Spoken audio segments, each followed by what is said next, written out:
During each week of this class, I feel that my knowledge and comfort level grew as we progressed in the games. During week 1, I was extremely nervous about playing games because I'd never gamed before, but I learned quickly not to be scared through the Dungeons & Dragons game.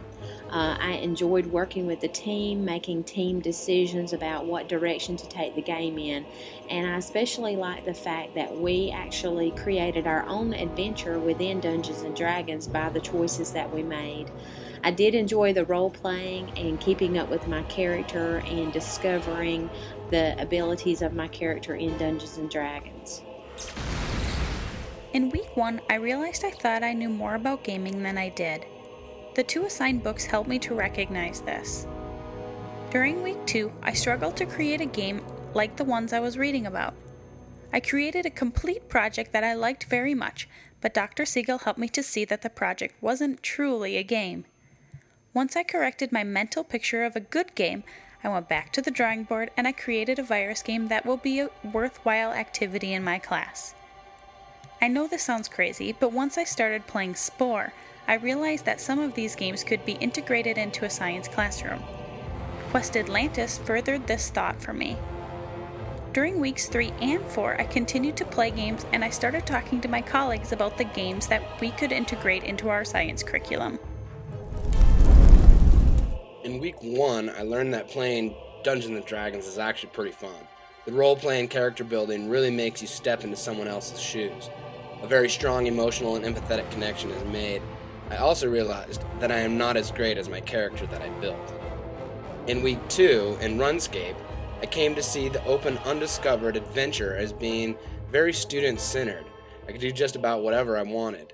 I wasn't too interested in killing imps or goblins, but rather was more interested in helping others who approached me.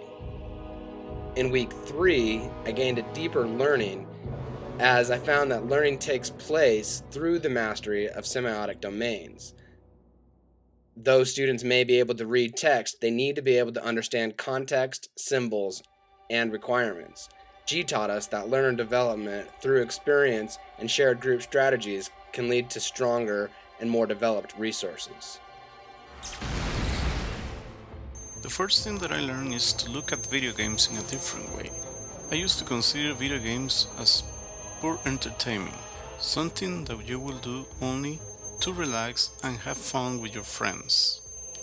But now I know that you can use video games to teach and learn different skills, like for example, work as a team, make quick decisions, and create and design strategies to be able to accomplish different tasks.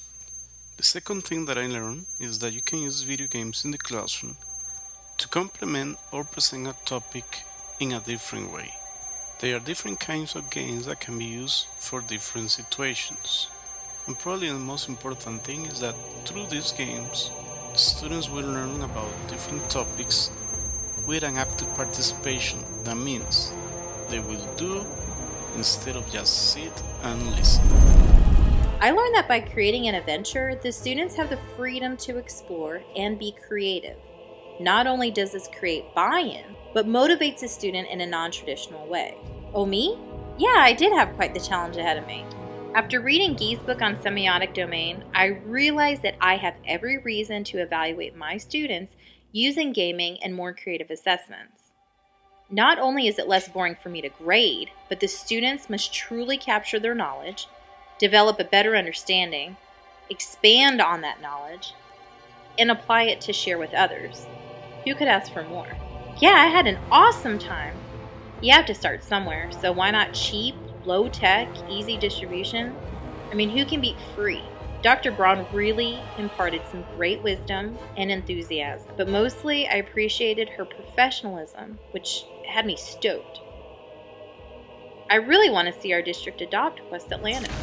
The biggest thing that I have taken away from this class is finding different approaches to teaching a subject.